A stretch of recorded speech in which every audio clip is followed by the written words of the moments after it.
Pi, pi. Bom dia, gente. Espero que vocês tenham dormido bem, tenham acordado dispostos, porque hoje vai ter conteúdo pra caramba, não só em geografia, ok? Então a gente vai iniciar aí a parte 2 da aula de bioma, que é uma matéria muito importante para a disciplina de geografia, principalmente para o vestibulinho da ETEC. E se você não assistiu a parte um ontem, você não compareceu, não assistiu a aula, tudo bem, você pode assistir essa aula primeiro e depois você vai assistir a parte um, onde a gente tratou de outros três biomas, que foi a Caatinga, o Cerrado e a Mata Atlântica, ok? Mas tudo bem, você vai conseguir entender a parte 2 também. Mas eu peço para que vocês não deixem de assistir os dois vídeos. Também peço para que vocês vão colocando o nome de vocês aí no chat, por favor, coloca nome e a turma, para a gente ter o controle de quem está assistindo. E é isso aí. Vamos recapitular um pouco da aula passada, ok? E é muito importante que vocês tenham anotado aí, tenham aí um bloco de anotação, um caderno, vão anotando, vão desenhando, tá bom?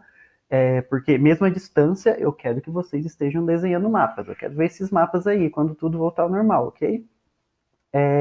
Então falamos na aula passada sobre a caatinga, que é um bioma muito seco, né? Bastante castigado pelas secas, mas a natureza ela dá o seu jeito e ela vai sobreviver. Então temos animais e também vegetais adaptados para esses períodos secos, como por exemplo uma das características dos vegetais, como essa minha planta aqui, né, esse cacto, né, ele consegue absorver a água, porque chove em determinada estação e passa o ano todo na seca. Então ele tem que absorver essa água para durar até a próxima época de chuva. E animais que não têm essa capacidade de absorver água, guardar água para depois, eles vão atrás desses caras aqui que tem água reservada, né? Lógico. E eles têm que dar um jeito de se proteger. Um desses jeitos é o espinhos, né? Então tem espinhos aqui. As árvores também se utilizam de algumas técnicas, como por exemplo a casca mais grossa, né? Raízes profundas que também ajudam em possíveis queimadas, né? O cerrado que a gente viu depois, ele tem alguma dessas características. Lembra? Um cerrado é um bioma de transição, então ele pega um pouco das características de vegetais e da fauna da Mata Atlântica e um pouco da Caatinga também, do Pantanal. Então, o cerrado nós temos duas estações, uma quente e seca e outra de um clima mais ameno, quer dizer, seca e úmida. Uma o verão, que é quente e úmido, e o inverno, que é ameno e seco. Então ele tem que conservar a água, mas não precisa ser tão radical como na Caatinga, ok? Então nós temos árvores com casca grossa, né? Se o ambiente é duro com eles, eles vão ser duros com o ambiente também, para sobreviver. Porque na natureza, como eu disse, ou você sobrevive ou você morre tentando sobreviver. Já na Mata Atlântica, nós temos um nível de umidade muito alto, então as árvores são de grande porte, então as árvores não precisam necessariamente estar preocupadas aí com o armazenamento de água, ok? Então elas podem ser grandes, muitas delas são muito altas, porque os seus vizinhos são árvores gigantescas, então se você ficar por baixo ali, você acaba não tendo o contato com a radiação solar, então as aves são altas, os animais também são de grande porte, ok? Então todas essas informações super importantes vocês vão encontrar na aula passada, se você não assistiu. Então agora eu vou fechar aqui a janelinha e a gente vai ver os outros três biomas da aula de hoje. Eu espero que vocês estejam entusiasmados com a aula, espero que gostem. Perguntem, não fiquem com dúvida, podem perguntar aí no chat, eu vou responder, porque é muito importante e eu quero que vocês tenham pelo menos 90% de tudo que eu falei guardado aqui, ok? Anotem, pintem esse mapa, ok? A gente vai se utilizar muito de fotografias, de paisagens, para entender essas características desses biomas. Então, até mais. Como a gente definiu na aula passada, o que é um bioma, né? O bioma é um agrupamento, né?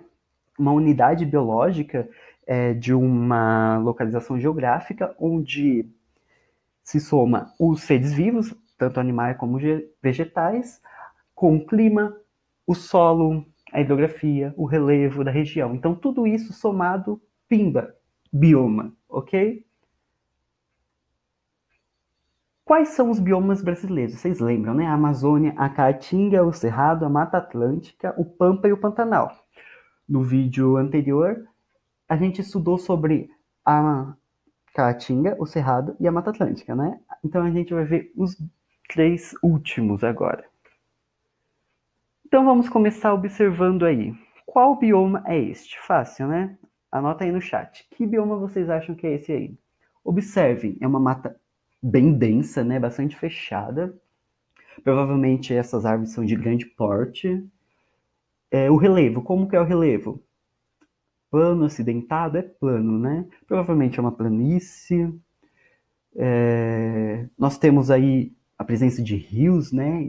São rios grandes, né? São rios caudalosos, que suportam até embarcações, olha aí. Então não é qualquer riozinho, não. É um rio de grande porte, né? E o clima dessa região? Nós temos muitas árvores, nós temos rios bem consideráveis, então é um clima bastante úmido, né? E quente. Bom, vocês já sabem qual é esse bioma, né? É a Amazônia, ok? Ou a Mata Amazônica. A Amazônia, né, o Brasil, é muito conhecido por ser o lar da Mata Amazônica. Mas o Brasil não é o único. Existem 9 países que dividem a Amazônia entre eles. O Brasil, a Bolívia, o Peru, o Equador, a Colômbia, a Venezuela, a Guiana, o Suriname e até a França. Existe a Amazônia na França, porque a Guiana Francesa é um território da França, né? Entretanto, 60% de tudo isso daí, 60% dessa floresta tropical, a maior floresta tropical do mundo, é brazuca. 60%, isso equivale a quase metade do território brasileiro. Então, quando os gringos pensam que no Brasil é tudo mata amazônica, eles não estão totalmente errados, eles estão meio certos, né? Porque metade é a Amazônia. Então, 49,29% do território é floresta amazônica. Então, aqui em amarelo nós temos, né, a floresta amazônica. Aqui em vermelho nós temos a Amazônia Legal, né, que são áreas que já estão em contato com outros biomas, como por exemplo o Cerrado, mas pertence, né, à área chamada de Amazônia Legal Brasileira. E como a gente viu, é uma floresta de grande porte, densa. A sua vegetação é de grande porte e a fauna também não fica atrás. Então nós temos esse gatinho aqui olhando para nós, passando, dando um oi. Então ela vai sustentar animais de grande porte também. Amazônia. Bom, nós estamos aqui em cima, né, na região norte do país. Então a Amazônia ela pega todos os estados da região norte, Acre, Amazonas, não confundam Amazônia com o estado do Amazonas, Roraima, Amapá, Pará, Rondônia e também o Tocantins. Ó. Nós temos aqui um pedaço no Tocantins. Mas a Amazônia não se limita apenas à região norte brasileira. Nós temos também na parte oeste do Maranhão, né? O Maranhão que ele tem em seu território extremos, né? Ele tem tanto a Amazônia com toda a sua exuberância e umidade e também tem resquícios da mata da Caatinga, né? Então ele tem o super úmido e o super seco ali, né? Também temos a Amazônia no centro-oeste brasileiro, né? No Mato Grosso, aqui no norte do Mato Grosso, centro e oeste do estado do Mato Grosso. Como nós estamos lá no norte, próximo à linha do Equador, o clima, lembram? Tropical equatorial.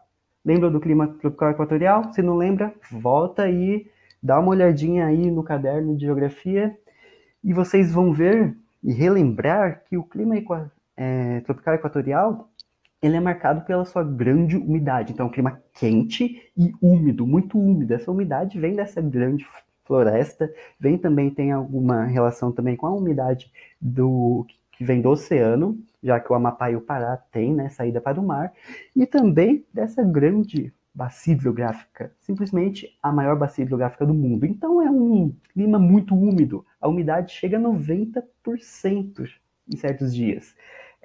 Eu cheguei a comentar em algumas salas sobre o MasterChef. Teve uma prova do MasterChef, não sei se alguém assiste, em que eles foram cozinhar lá no meio da Amazônia. E teve uma equipe lá que foi fazer um sorvete de sobremesa. E além de fazer o sorvete, eles fizeram a casquinha do sorvete, né? Tipo, uma forma de cestinha para colocar o sorvete. E essa casquinha tinha que ser crocante, lógico, né? Só que eles não levaram em consideração que eles não estavam em São Paulo. Eles não estavam no estúdio da Band em São Paulo. Eles estavam em plena selva amazônica, numa umidade absurda. E essa casquinha, lógico, que não ficou crocante, né? Ficou mole, ficou úmida e perderam. Por quê? Porque não assistiram a aula do professor Bruno, olha só. Eles não levaram em consideração o ambiente. E para você ganhar, principalmente para você ganhar as coisas, você tem que entender o ambiente que você vive. Por exemplo, guerras, a pessoa tem que entender o ambiente dela. É muito importante que você entenda onde você vive para você construir relações realmente verdadeiras com aquela região. E outra coisa sobre o clima tropical equatorial é a baixa amplitude térmica. Só tem muita umidade, tem muita presença de água no ar, então essa água ela vai manter o calor ali. Durante o dia eu tenho calor, chega a 35 graus, por exemplo.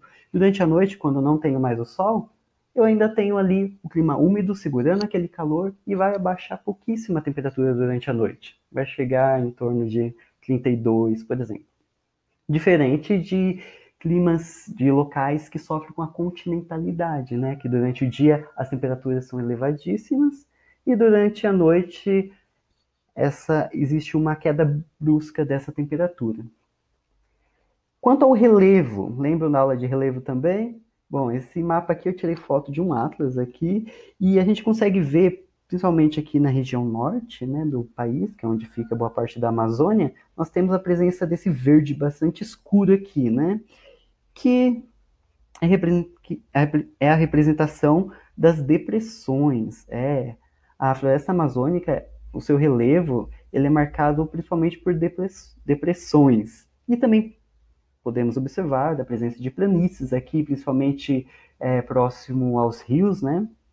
E alguns planaltos, né? A hidrografia, simplesmente a maior bacia hidrográfica do mundo, né? Com rios muito volumosos. Nós temos aí como exemplo o Rio Amazonas, o Xingu, Solimões, o Rio Madeira, o Rio Negro, ok? O solo, lembram do solo da Mata Atlântica? Como era o solo da Mata Atlântica? Era um solo pobre, né? Por quê? Porque o solo, ele não tem muito contato com a luz, né? Porque as árvores são muito grandes e a copa das árvores forma uma grande cobertura vegetal e que não deixa a luz solar atingir o solo. Então, esse solo acaba sendo muito pobre de nutrientes. E como que essa floresta é tão exuberante assim num solo tão pobre, né? É porque a natureza é perfeita. O que acontece? Como essa floresta é muito densa, tem a sua flora e a sua fauna é muito rica, cria-se uma camada superficial com a decomposição dessas folhas, desses galhos, de alguns animais mortos também, e esses nutrientes é absorvido por essa vegetação, que criam novamente esse sedimento que é depositado no solo novamente, onde ela vai absorver esse nutriente, enfim, fica esse ciclo infinito dessa renovação aí, essa absorção de nutrientes. Então, não é uma boa, por exemplo, você pensar, vou desmatar essa área aqui para me implantar aqui na Amazônia, porque a Amazônia é muito rica, o solo é muito fértil. Você vai se dar muito mal, porque a Amazônia, o solo dela só é fértil por causa da própria vegetação. Sem as árvores ali, aquele solo é pobríssimo. Daí você vai ter que trabalhar muito naquele solo, tratar muito aquele solo para você conseguir plantar alguma coisa ali. E essa é uma forma, entende? É uma forma da Amazônia se proteger. Sem as minhas árvores, você não vai conseguir nada nesse solo aqui. Tá vendo? A natureza é perfeita. Quanto à flora, então nós temos árvores, assim como na Mata Atlântica, árvores de grande porte, ok? Médio e grande porte. Essas árvores, naturalmente, elas são bem altas. Por quê? Porque os vizinhos ali é tudo alto. Se eu ficar ali por baixo, eu não vou conseguir ter acesso à luz solar. E daí eu não vou sobreviver. Então elas têm que, a partir do momento que elas nasceram, elas têm que crescer muito rápido para atingir a copa das árvores vizinhas. Então elas têm esse tronco com pouquíssimos galhos, e os galhos normalmente se desenvolvem só lá na copa. Então temos como exemplos ali essa árvore aqui, o parapará, conhecido também pelo seu nome científico, né, jacarandá, a andiroba, a seringueira, onde se é extraído o látex, né, o açaizeiro e a castanheira do Brasil, são árvores gigantescas, centenárias, né. Importante, isso daqui é importante, vocês não podem deixar de anotar. A selva amazônica ela é formada por 3 tipos de mata. A mata Igapó, que está sempre constante ali, inundada, né? Parece meio que um pantanal ali. Está sempre em contato com áreas de inundação, então tem um determinado tipo de vegetação naquela área. As áreas de várzea, que são uma vegetação que já está ali adaptada a sofrer com as épocas de alagamentos, né? A época de cheia dos rios, e as áreas de terra firme, que são as árvores que estão mais longe, né? Elas não são áreas de várzea, né? Elas não sofrem com as épocas de cheia. Assim como a flora, a fauna da região é muito rica. Já consigo ali ter alguns animais de grande porte, como a gente viu a onça no começo ali, e alguns outros, como a anta, a enguia. Olha esse sagui de bigode, que coisa mais linda, que coisa mais fofa, olha isso. E a piranha, né? O Brasil é muito conhecido por piranhas, tem até filme sobre isso, Anaconda também, né? Nós temos a enguia, esse irará aqui é super carnívoro, é como se fosse a hiena do Brasil. Olha o cachorro vinagre e o nosso golfinho de água doce, né? O boto cor-de-rosa. Então a fauna ali é muito diversa, nós temos muitas espécies aquáticas gigantescas, nós temos também pássaros. Nossa, os cientistas dizem que a gente ainda não descobriu muitas espécies da fauna e da flora da Amazônia. É uma região muito densa, muito difícil de ser adentrada, então muitas espécies ainda nem foram catalogadas.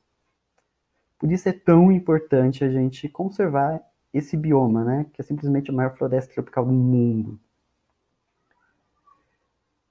E o que tem ameaçado a Amazônia? Os clássicos, né? Desmatamento, queimadas, a garimpagem, né? Agropecuária. Apesar do solo ser pobre, as pessoas vão lá, desmata tudo, trata aquele solo, já tem tecnologia para isso, né? O Cerrado sabe muito bem disso, o Cerrado sofre com isso constantemente.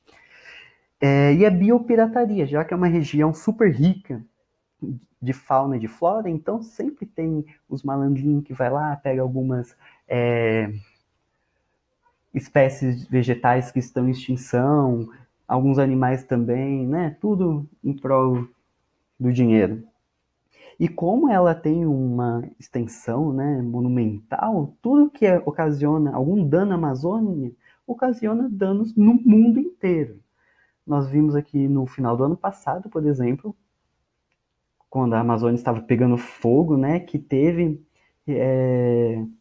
mudanças até aqui em São Paulo. Nós vimos uma camada de poluição todo preta aqui em São Paulo, porque existe uma corrente de ar que traz a umidade da Amazônia aqui para São Paulo. Então a maior parte das chuvas aqui de São Paulo, do Sudeste, do Sul, do Paraguai até da Argentina é decorrente da Amazônia, desse rio aéreo que eles falam, né? É essa umidade, desse corredor de umidade que traz toda essa umidade lá da região norte aqui para o Sudeste, para o Sul. Então, se acontece alguma coisa lá, acabou aqui pra gente também, né? Bem diferente da Amazônia esse bioma aí. Qual bioma é esse, gente? Dá uma olhada aí. Anota aí no chat, o que vocês acham? Bem diferente da Amazônia. Nós temos uma árvore ali, outra lá, outra acolá. bastante pastos, né? Muita grama aí, né? Bem diferente. Apesar de ser um ambiente bastante aberto, né? O seu solo é bastante verde, diferente da Caatinga, que tem poucas árvores, mas o solo é bem areoso, é bem branco, né? Esbranquiçado, pedregoso. Aí eu tenho bastante verde, tenho bastante grama, capim. Que bioma é esse? É o Pampa.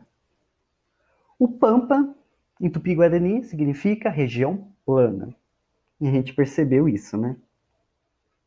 Bom, o Pampa, ele também recebe algumas outras nomenclaturas. Importante, ok? Ele pode aparecer em alguns livros, em alguns exercícios, com o nome de Campanha Gaúcha, Campos Sulinos e Campos do Sul. O Pampa, ele está presente em apenas um estado brasileiro, né? Que é o Rio Grande do Sul. Então, o Pampa é esse cara aqui de baixo, só no Rio Grande do Sul. Ele cobre mais que a metade do Rio Grande do Sul, né? 63% do Rio Grande do Sul. E está presente, além do Brasil, em boa parte da Argentina e em praticamente todo o Uruguai. Então, o povo lá do Uruguai só tem um bioma para estudar, né? Ele é todo inteiro repleto de pampa. Esse bioma é o segundo menor bioma do Brasil e é o segundo bioma mais ameaçado. Em primeiro lugar, né, de mais ameaçado é a Mata Atlântica, coitada, a gente viu na aula passada o porquê disso. E o Pampa é o segundo. Por que o Pampa, né? As suas características naturais meio que colaboram para isso, a gente vai ver daqui a pouco. É uma região, né, bastante conhecida pelos pastos, né? Ela é naturalmente um pasto, então é só colocar uma cerquinha ali e soltar os boi e a grama é natural, nem precisa se incomodar em plantar grama, né? Por isso que os gaúchos são tão conhecidos pelo seu churrasco, né? O churrasco gaúcho, porque a natureza, né, abençoou eles aí com pastos para eles soltar os gado aí, né? Isso é uma das ameaças para o Pampa. Sobre o clima, o Pampa ele está presente lá no extremo sul do Brasil, então abaixo da linha do Trópico de Capricórnio, logo um clima subtropical. Lembra o que é um clima subtropical? Lembram? Claro que lembram, né? É um clima com a temperatura mais amena, com as estações realmente bem definidas. Então, tem estações do ano bem definidas. No verão faz calor, depois vem o outono, começa a amarelar as folhas caem no quintal, como diz Sandy Júnior. Depois, no inverno, nas regiões altas, cai neve. Daí chega a primavera, tudo floresce novamente e fica tudo verde para vir o verão e esquentar de novo. Com isso, se as estações são bem regulares, as chuvas também são regulares, ok?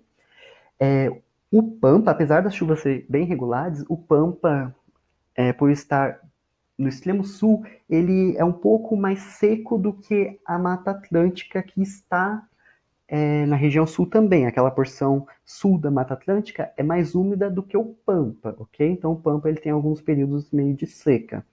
O relevo do Pampa plano, com algumas ondulações, formado de planícies e principalmente de planaltos, e é constituído por pastos. Okay? Então nós temos muita presença ali de gramíneas. A hidrografia ela é abastecida pela hidrografia do rio Uruguai e a bacia hidrográfica do Atlântico Sul ou Atlântico Sudeste, tem essa nomenclatura também. Os principais rios é Santa Maria, Uruguai, Jacuí, Bicuí e Vacacaí. E o solo é bastante areoso. Como ali a gente não tem a presença de muitas árvores, né, para segurar aquele solo, então ele é bem suscetível à erosão. Aqui nós temos árvores de pequeno e médio porte, não são árvores gigantescas. A maioria são gramas, plantas rasteiras e pequenos arbustos, ok? Como exemplo dessa flora, nós temos aqui o capim-forquilha, né, conhecido popularmente aqui na quebrada como mato. O guatambu, o louro pardo, a guajuvira, são árvores de pequeno e médio porte.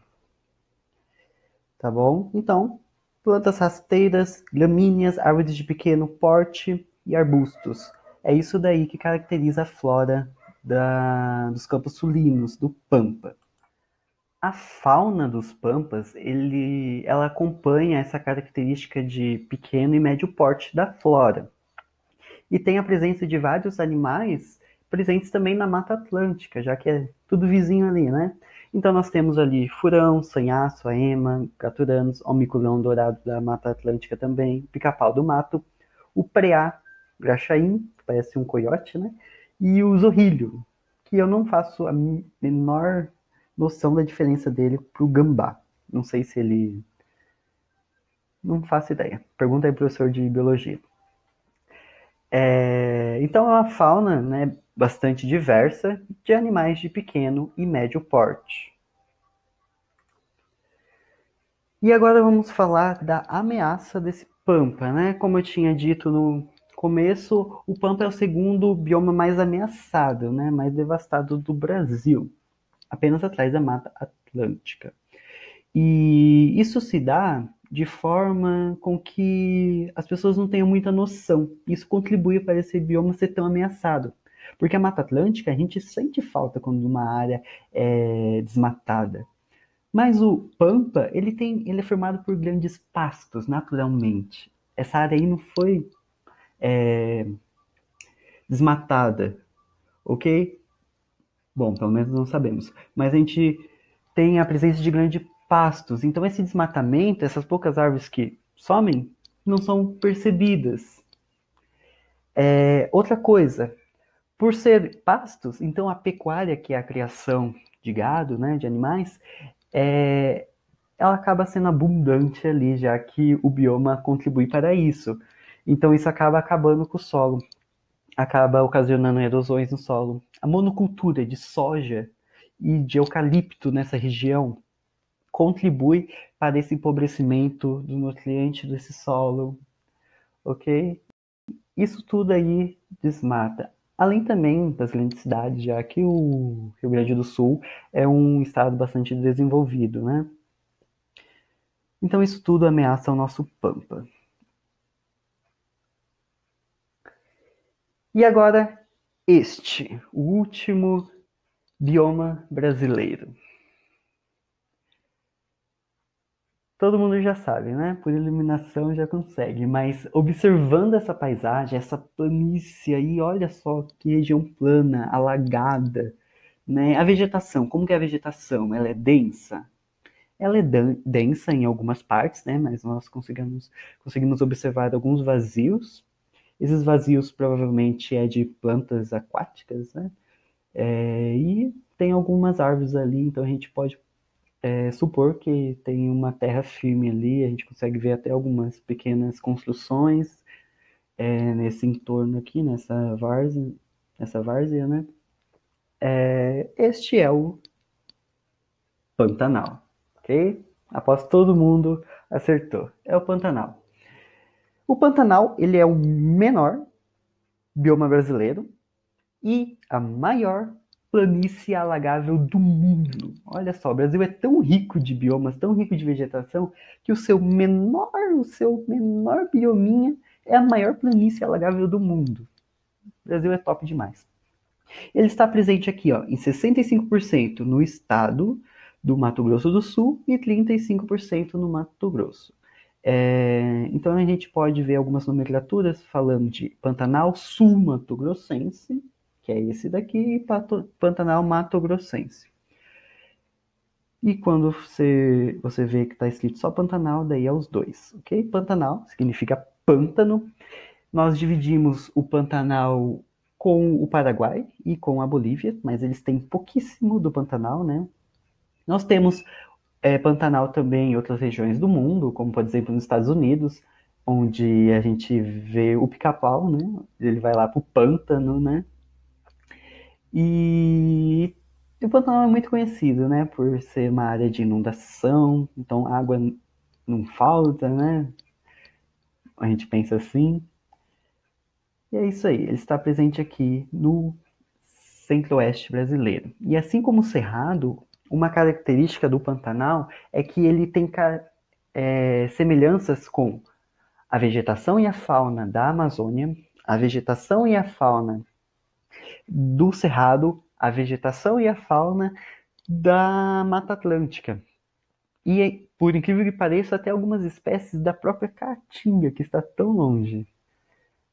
O Pantanal ele é bem diverso. Ele é o bioma mais ali que compartilha mais vegetação, mais características com os outros biomas. Até um pouco mais do que o Cerrado, né? E quais são essas características aí do Pantanal? Então nós temos ali, né, o Pantanal mais afastado do oceano, né, mais para o interior do Brasil, naturalmente.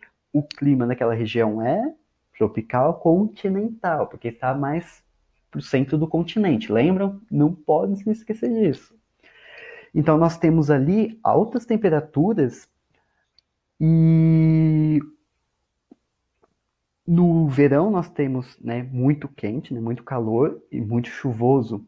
E no inverno já é mais amena a temperatura, chega até a fazer um pouquinho de frio e é seco, ok? Então é uma alta amplitude térmica ali, já que eu estou mais no interior, mas não é tão alto como o Cerrado, já que eu tenho a presença ali de água que acaba regulando a temperatura.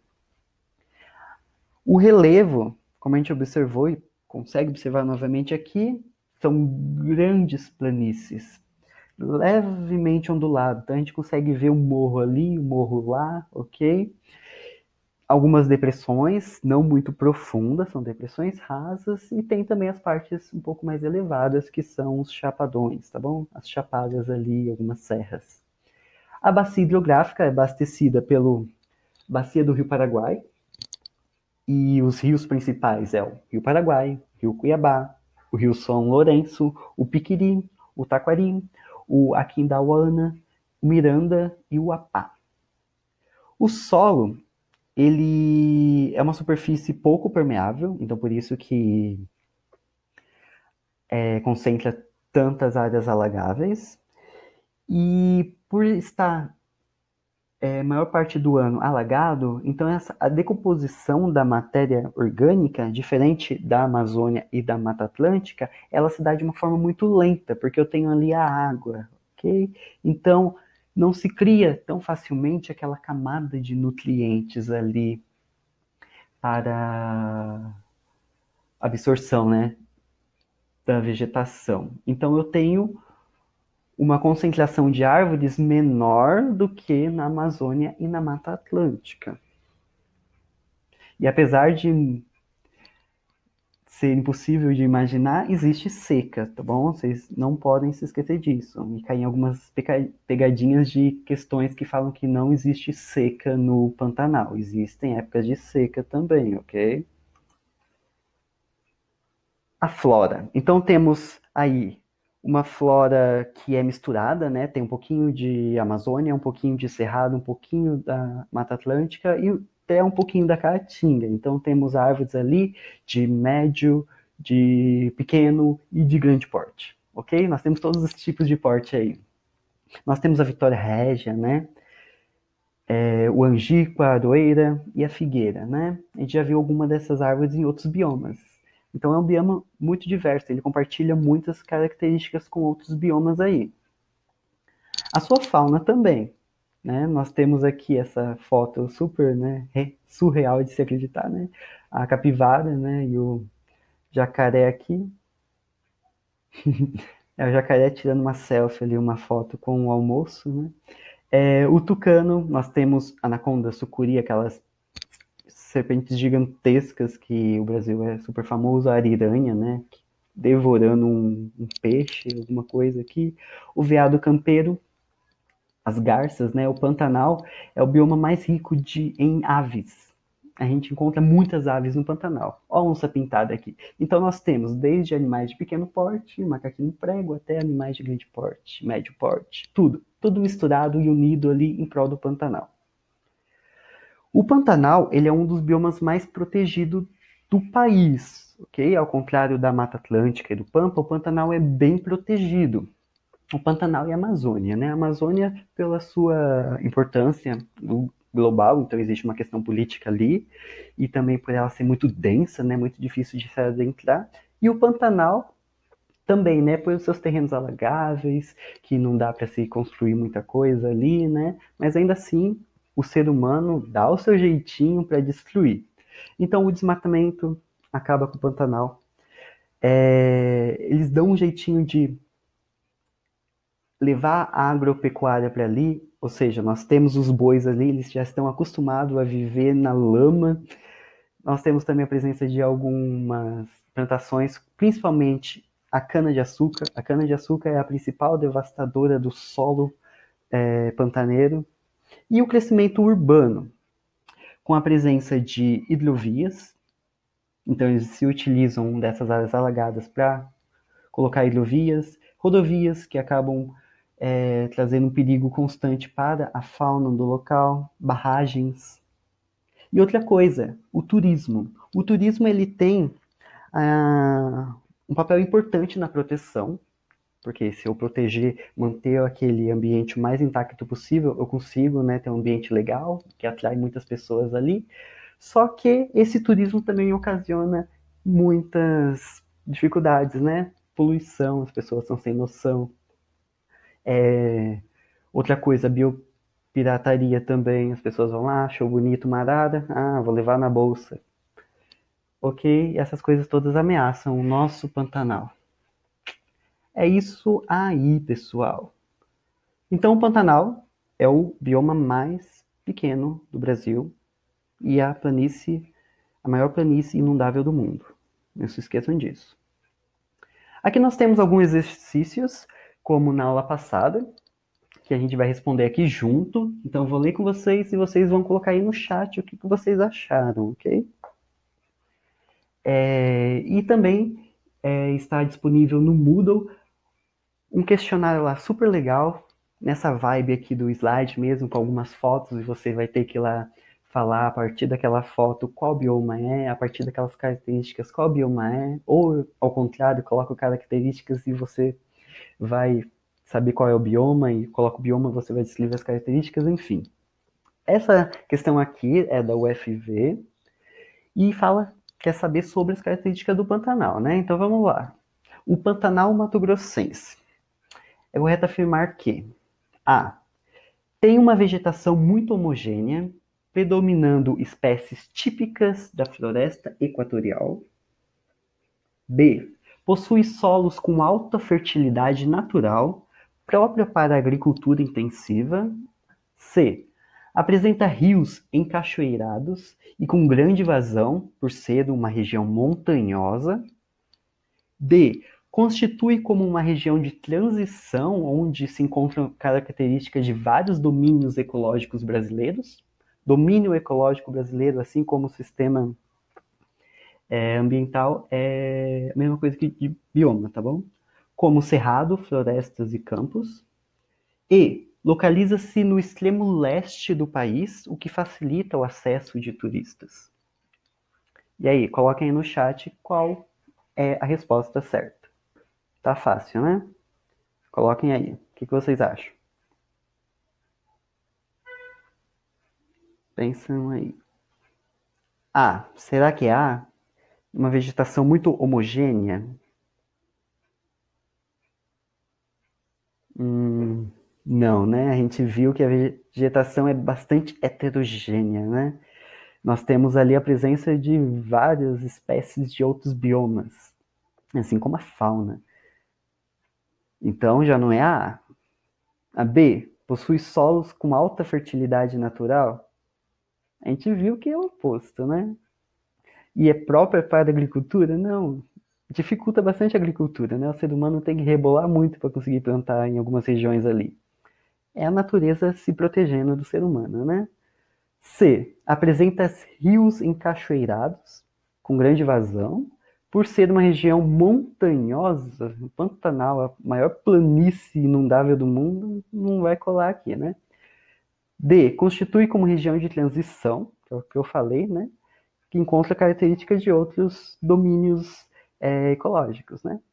É lógico que é a letra D. E aqui não poderia ser porque ela não se localiza no extremo leste, e sim no oeste, né? E esse negócio aqui é totalmente errado, ok? Aposto que vocês acertaram. Muito fácil, né? Agora aqui, essa daqui. Vamos lá, vamos saber, a partir das características, qual é o bioma. Segundo o IBGE, o Brasil possui 6 grandes biomas. A gente já viu todos eles. Que abrigam uma das maiores biodiversidades do planeta. Entre esses biomas, inclui-se o bioma influenciado pelo clima subtropical e pela formação do relevo, de clima frio e seco, cuja vegetação é constituída principalmente por gramíneas. Tal bioma denomina-se A. Mata Atlântica, B. Pantanal, C. Amazônia, D. A Caatinga ou E. Os Pampas. Fácil também, né? Anota aí no chat o que vocês acham. A, B, C, D ou E. Isso é muito fácil. Quando você vê aí, né? Inclui-se bioma influenciado pelo clima subtropical. Qual é o bioma aí super influenciado sobre o clima subtropical? Né? Nós temos 2 biomas que é influenciado por esse clima, mas só um tem uma vegetação constituída principalmente por gramíneas, né? Uma vegetação rasteira. Letra E, pampas, né? Fácil. E como eu falei, o pampa, ele, apesar de estar num clima subtropical, onde as chuvas são bem definidas, ele, como está mais para o sul do Brasil, então ele tem um inverno um pouco mais seco do que a Mata Atlântica. Por isso também não é uma vegetação tão densa, né? Tem poucas árvores, é mais grama mesmo, mais pastos. E aqui mais um, o último, da Universidade Federal do Acre. Sim, o Acre existe. Podemos distinguir na floresta amazônica 3 níveis de vegetação em relação ao relevo e às margens dos rios. Lembra que lá que eu falei que era importantíssimo anotar? Quais são essa vegetação aí em relação ao relevo? A Mata Atlântica, a Mata da Caatinga e a Mata do Cerrado. B. A Mata de Terra Firme, a Mata Atlântica e a Mata de Várzea. C. A Mata de Igapó, a Mata de Várzea e a Mata de Terra Firme. D. A Mata Ciliar, a Mata de Igapó e a Mata da Caatinga. Ou E. A Mata de Araucária, a Mata Atlântica e a Mata de Igapó. Volta aí nas suas anotações. Já dá para eliminar muita coisa, né? Se você vê a Amazônia aqui, já não tem muito a ver com algumas coisas, né? Enfim. Anota aí no chat. O que vocês acham que é, hein? Tô confiando em vocês. É lógico que é a C, né? Nós temos a Mata de Igapó, que são as regiões inundadas, constantemente inundadas, as de várzea, que inunda nas épocas de cheia, e a Mata Firme, que não é inundada. Então, a Amazônia é caracterizada por esses 3 tipos de vegetação que está super influenciado ali com o relevo. Viram que o bioma, ele está muito relacionado aos outros fatores que a gente estudou em aula, como o relevo? O clima está ali em harmonia com tudo isso constrói uma unidade biológica, constrói, né, uma localização. E a partir do clima você já entende o relevo daquele lugar, a partir do relevo você entende o clima. Tá tudo muito conectado, né? Bom, eu espero que vocês tenham gostado. Se surgiu alguma dúvida, se eu falei muito rápido, eu sei que eu falo rápido, mas podem entrar em contato comigo, me chama lá no privado, fala comigo, fala com a professora Jordana, ela tá aí para tirar a dúvida de vocês também. Não esqueçam de fazer o exercício no Moodle. Não esqueçam você aí que não assistiu a aula passada, assista para pegar os outros 3 biomas, super importante isso. E eu espero que vocês tenham uma ótimo restante de fim de semana, né? Que agora é fim de semana e meio de semana tá meio que parecendo a mesma coisa, né? E não é porque vocês estão em casa que vocês estão de férias, né? É importante que a rotina de estudo ela não seja interrompida, ok? Vocês agora podem escolher o melhor horário para vocês estudar, mas cuidado com a procrastinação, ok? né? Porque vocês têm muito tempo que, deixa para depois. Mas isso tudo vocês sabem, se vocês já estão cientes que se vocês querem passar na ETEC, passar em algum instituto aí, vocês têm que estudar todo dia e agora é a hora, tudo bem? Podem falar comigo, me chama lá no privado. Se não entender alguma coisa, pergunta agora mesmo para mim. Bom sábado e até mais. Espero nos ver logo, logo. Tchau, pessoal.